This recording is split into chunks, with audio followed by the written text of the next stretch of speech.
तीन मूर्ति हाइफा चौक। राष्ट्रीय राजधानी क्षेत्र दिल्ली में रहने वाली अनेकानेक पीढ़ियां तीन मूर्ति चौक को देखते देखते बड़ी हुई। तीन मूर्ति चौक का हाइफा शहर से प्रत्यक्ष एवं अप्रत्यक्ष रूप से संबंध रहा है। विदित रहे कि इजराइल देश का तटीय शहर हाइफा भारतीय सैनिकों के पराक्रम का मूक गवाह रहा है।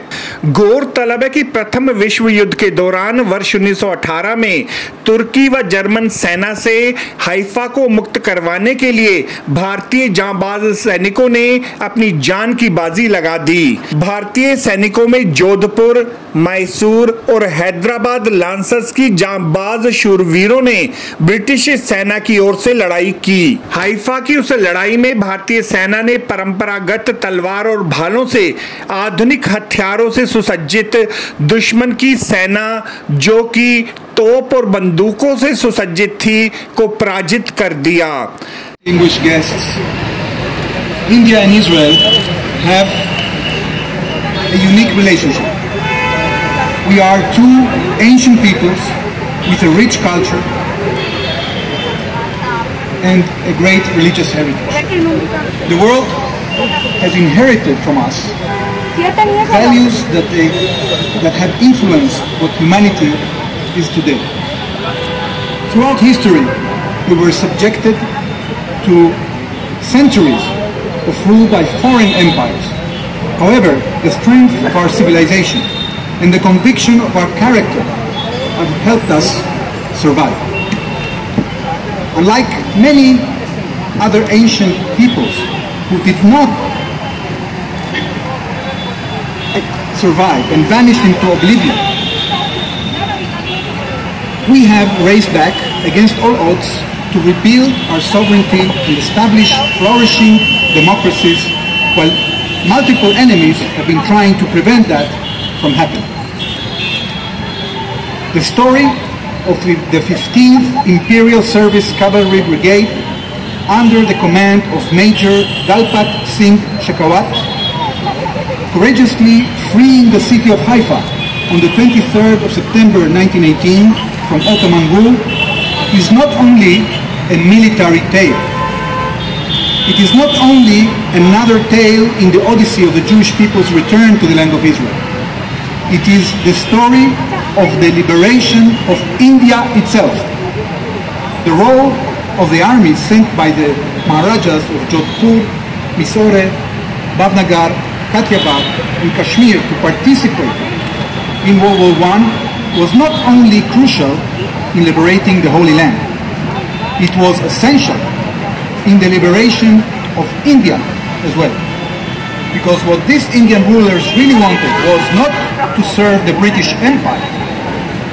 They aspired to liberate themselves from British rule, and they did so by helping to defeat another empire and liberate other peoples, including ours, in return of promise to gain independence.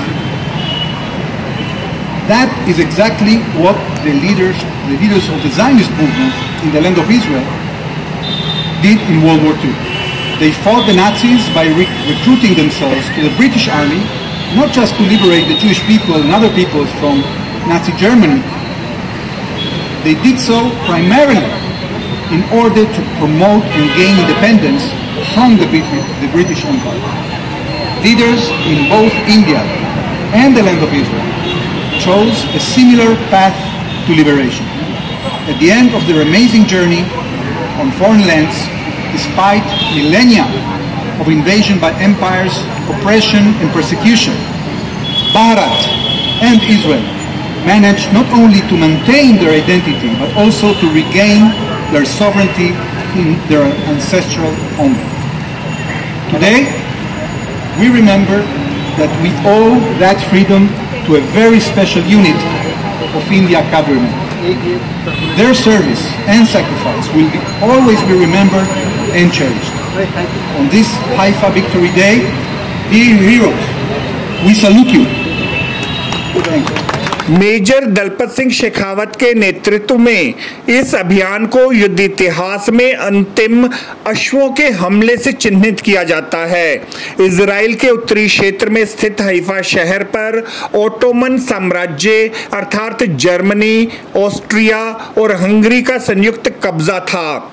इसी शहर को संयुक्त सेना के कब्जे से छुड़ाने के लिए भारतीय सेना के जवानों ने अपना पराक्रम दिखाया।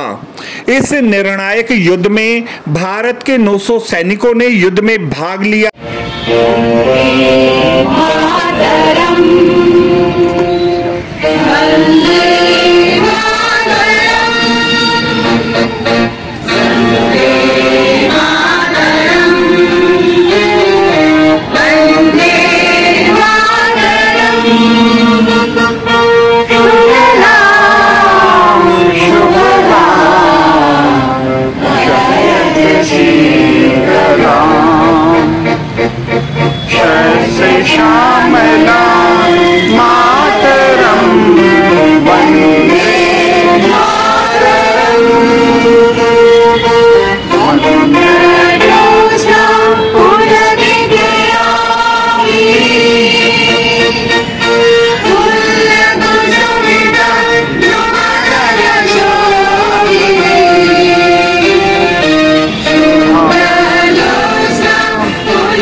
इजराइल के हैफा शहर में प्रतिवर्ष 23 सितंबर को इन भारत के वीर सैनिकों के स्मरण में हैफा दिवस मनाया जाता है।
और 3 भारतीय कैवलरी रेजिमेंट मैसूर, हैदराबाद और जोधपुर लांसर्स, जो तब 15 इंपीरियल सर्विस कैवलरी ब्रिगेड का हिस्सा थे, उन्हें श्रद्धांजलि प्रदान की जाती है।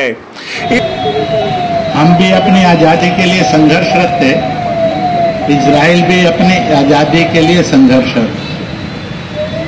We are on the same direction कि god independent Bharat to god independent Israel.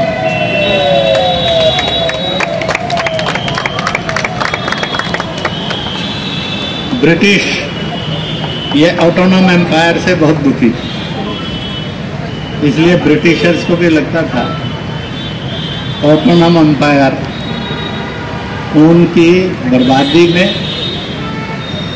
और उनके रास्ते में रोड़ा है। इसलिए वो भी चाहते थे कि ऑटोनॉम एम्पायर निपट जाए। परंतु ब्रिटिशर्स के अंदर इतनी ताकत नहीं थी, ना पॉलिटिकल विल पावर थी, ना फिजिकल पावर थी, ना स्ट्रेटजी थी, जिसके कारण वो ऑटोनॉम एम्पायर को कहीं पराजित कर सके। ऑटोनॉम एम्पायर एम्पायर ऑफ प्रॉस्पेरिटी नहीं था, एम्पायर ऑफ पीस नहीं था, एम्पायर ऑफ डेवलपमेंट नहीं था, बल्कि वह एक शैतानी एम्पायर था जो हत्याएं करता था, कुचलता था, राज करता था। मानव जीवन मूल्य नहीं थे। They have no human values.